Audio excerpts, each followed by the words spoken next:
va contra quienes resulte responsable, ¿sí? Dice claramente que la causa de muerte de mi hijo es traumatismo severo cráneoencefálico a consecuencia de una caída, ¿sí? Estamos hablando del hecho, ¿sí? Del hecho de que un niño, ¿sí?, por consecuencia de que en su casa no tiene una familia integrada, no tiene el amor, el cariño, la atención que yo le di a mi hijo, porque yo me dediqué a mi hijo por completo esos 12 años que él tuvo, ¿sí? Yo le di todo eso y eso no lo tenía su hijo en su casa. ¿Por qué lo sé? Porque yo tenía una excelente comunicación con mi hijo y mi hijo en vida me dijo: mamá, estoy muy preocupada. Como jefe de grupo que él era en su escuela, él me dijo: mamá, estoy muy preocupada porque este niño de nombre Cristian, que yo no sabía que se refería a este mismo niño que le cobraría la vida, me dijo: estoy muy preocupada, mamá, estoy muy preocupada porque ese niño llora mucho en la en la hora de recreo. Y yo pensé que ese niño lloraba porque había hostigamiento, había violencia por parte de otros alumnos hacia él. Y mi hijo me dijo: no, mamá, el niño dice llora y se deprime por la situación de que él en su casa no tiene lo que yo tengo. Yo le comenté a mi hijo: ¿tú le has comentado lo que tú tienes en la casa? Dice: sí, mamá, dice, y él me dice que tengo mucha suerte de tener lo que él no tiene. Ahora bien, este no es un hecho aislado, este no fue un accidente, este fue algo provocado, este fue algo meditado por parte del alumno. ¿Por qué? Porque no solamente tenía eso en contra de mi hijo, tenía el hecho de que mi hijo había sido jefe de grupo y que él había querido serlo, porque en varias ocasiones se lo manifestó a mi hijo, que él quería ser jefe de grupo, pero como este niño ya era violento y como este niño no contaba con la amistad de todo el alumnado, no lo escogieron, ¿sí? Mi hijo sí, mi hijo, pues obviamente un niño lleno de amor, lleno de cariño y lleno de atención, transmite lo mismo afuera.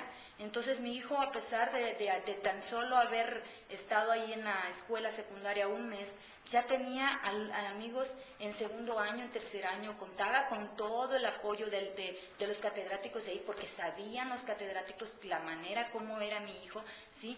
Y él veía muchas cosas que mi hijo tenía y que él no tenía. Entre esas, el hecho de que por lo mismo que mi hijo era un niño así, bien portado, mi hijo era respetuoso con las niñas, y las niñas muchas veces, la niña que en ese momento, cuando mi hijo falleció, era su novia, era la niña que este jovencito también quería, ¿sí? Situaciones como esa lo llevan a este niño, ¿sí?, a decidir terminar con la vida de mi hijo de manera mortal. ¿Por qué? Porque me lo dice a mí claramente el neurocirujano: señora, la manera como empujaron a su hijo ese día, ¿sí?, fue una manera premeditada por parte de la persona. Yo no creo que esto haya sido un accidente, porque si hubiera sido un accidente, su hijo no estaría muerto hoy, ¿sí? Mi hijo cayó el día martes 29 de septiembre del año 2009 a las 2 de la tarde en la clase de educación física con la maestra Ninfa Viruela Andraca. La maestra de educación física no le avisó a ningún personal de ahí de la escuela, no me dio aviso a mí, no me llamó por teléfono, y mi hijo me dijo, ¿sí?, que la maestra le había dicho que me dijera a mí que si yo consideraba prudente que yo lo llevara a un médico, ¿sí? ¿Cómo es posible que una maestra juegue con la vida de un alumno de esa manera? Si no está tratando con libros, si no está tratando con animales, son personas. Yo le confío a esa escuela la vida de mi hijo, lo que más amaba yo en la vida, mi más grande riqueza, y la maestra Ninfa no me le puso la atención. Hay claras omisiones por parte de la escuela, sí, claras omisiones de cuidado y auxilio que mi hijo no recibió, y que por lo cual mi hijo ahora está muerto. Mi hijo cae el 29 de septiembre de 2009 a las 2 de la tarde, y para el día 30 de septiembre a las 2 de la mañana mi hijo ya había convulsionado de nuevo. A las 3 mi hijo sufrió un infarto al corazón. A las 4 de la mañana el neurocirujano me dice que mi hijo tenía muerte cerebral irreversible ya, me dijo. El médico me dijo que únicamente le hacía falta hacerle un electroencefalograma para confirmar la noticia, pero que él por su experiencia sabía que mi hijo ya no iba a vivir.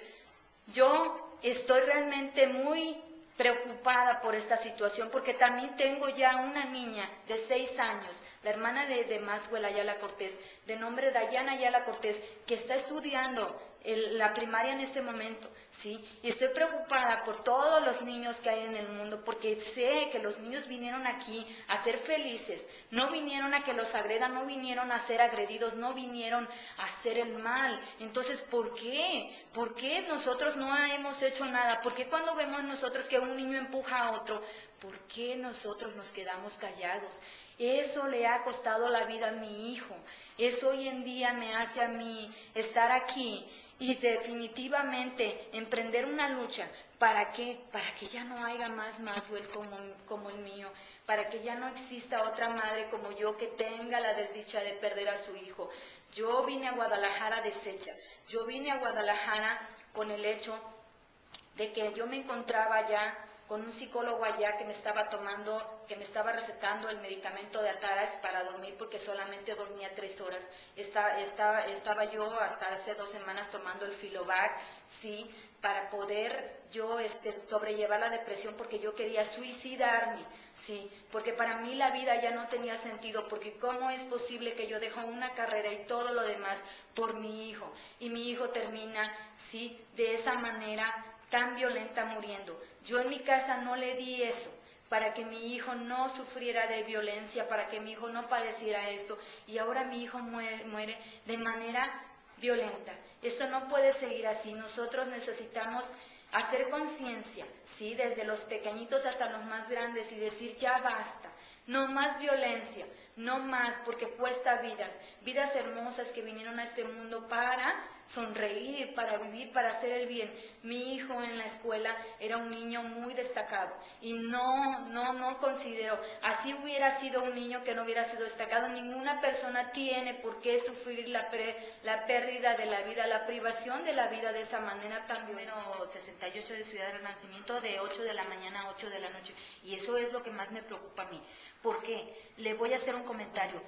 No es el único caso que le ha pasado a esa maestra. Hay otro caso, y yo tengo dirección, teléfono y el nombre de la persona del niño, que cayó en la misma clase de educación física, que se abrió el cerebro, bendito sea Dios, porque eso fue la diferencia entre la vida de ese niño y la de mi hijo. Mi hijo cuando cayó no se abrió el cerebro, el niño sí, cuando cayó sí se lo abrió, y la maestra lo anduvo paseando. Y la maestra, ya una maestra de educación física preparada, preguntándole a un alumno que se sentía bien, y el alumno le preguntó que sí, y la maestra le dijo que a dónde lo llevaba, y el niño le dijo que a su casa. Y no lo llevó a un hospital la maestra, aunque lo vio como estaba, lo llevó a su casa, y ni siquiera lo llevó a la puerta de su casa, lo dejó en la calle, ¿sí? A unos pasos en donde el niño podía ocurrirle muchas cosas. Y la maestra sigue trabajando, sí, sigue elaborando. Y la SED allá en Acapulco, cuando esto ocurrió, cuando se dio a conocer la trágica noticia de mi hijo, la SED, ¿qué hizo? Inmediatamente empezaron a hacerles entrevista al personal docente, y el personal docente dijo que mi hijo y el otro niño impactaron de frente, chocaron de frente, pero que el único que no se levantó fue mi hijo. Eso no es verdad. Con una persona se impacta de frente, una persona mete manos, mete todo, pero no cae de esa manera. Y prueba está en que el otro niño se levantó. Entonces, mi hijo no cayó de esa manera. A mi hijo me lo empujó el niño Cristian. Y hay pruebas. Yo de todo lo que digo estoy hablando con pruebas. Yo tengo en este momento aquí la hoja de la niña, la declaración de la niña Isis Patricia, ¿sí? Que ella dice lo que ella vio, y que ella dice también que está siendo hostigada por la maestra Ninfa Viruela Blanca y la profesora Elia, ¿sí? En el sentido de que no hable, de que no diga nada, porque allá la SED ha querido callar esto, ha querido hacerlo ver como que fue un accidente, fue un hecho aislado, no tiene nada que ver con el fenómeno del bullying. No quieren aceptar la responsabilidad. La maestra Ninfa ni siquiera ha demostrado un poquito de nobleza, de humanidad, diciendo lo siento, perdóneme señora, ni siquiera nada. Un poquito de humildad, que ella me diga, por lo menos, ¿sabe qué señora? No sabe cómo lo lamento que yo haya sido la causante, que por mi descuido, no, para nada. La maestra Ninfa no ha querido demostrar nada de eso, simple y sencillamente ha querido que esto quede como que si no hubiera sido el fenómeno del bullying, que no fue culpa de ella. Sí, así lo ha declarado allá ante el Ministerio Público de Acapulco, Guerrero.